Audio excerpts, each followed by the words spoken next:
is found synonymously in all three of those Gospels. Some of them some accounts give a little bit more detail than others. But there are many things, and John, the Apostle John, he's acknowledged as being the last of the Gospel writers, probably near the end of the first century. Church tradition says he lived to be about 96 and wrote the Gospel of John, 1st, 2nd, and 3rd John near the end of his life.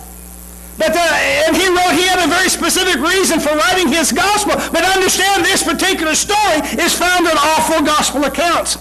It describes how our Lord took a few small barley loaves of bread and a few small fish. And before I go on and finish that statement, let me just say one other thing. In the past, I've said when something is mentioned more than once,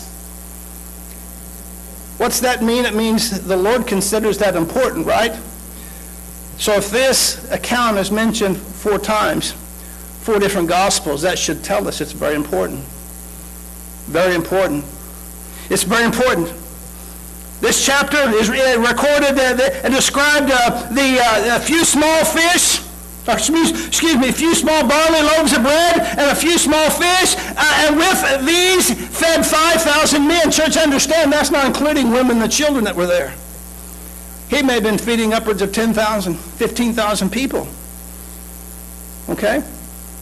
He did this with just a few small barley loaves, 5 loaves and 2 fishes. That's what scriptures tell us. 5 loaves and 2 fish. I don't remember if John's gospel gives us that. I know Matthew's does. 5 small barley loaves and 2 fishes. Apostle John later in this chapter records our Lord Jesus' teaching of how he is the bread of life. That begins at about verse 35 of this chapter. Maybe you can read that today. Go back and read what we looked at this morning, and then just read this whole chapter and read what Jesus talks about being the bread of life. So, church, what's the word I want there? What a lesson for the great discourse that Jesus gives on the bread of life from the one who, according to all 4 gospel writers, supplied the bread that was needed to feed the masses that were there. The bread of life, feeding bread to those who are hungry. That's kind of, I don't know if you want to say ironic, kind of, I don't know the word to use there. But it's special. It's special. The lesson Jesus wants us to see it, he is the bread of life.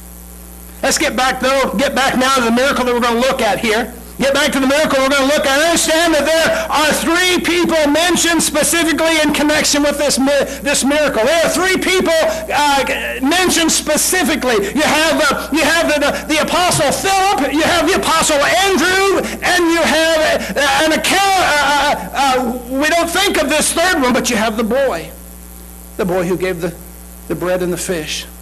3 people connected with this story. Let us learn the lessons from their lives and apply them. There's many lessons we're going to see. Let's begin, if you stand with me. John chapter 6, beginning at verse 1.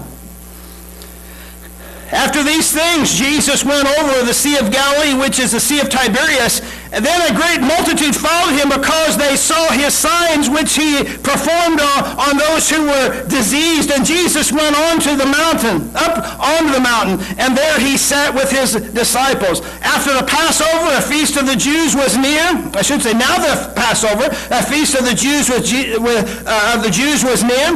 Then Jesus lifted up his eyes, seeing a great multitude coming toward him. He said to Philip, "Where shall we buy bread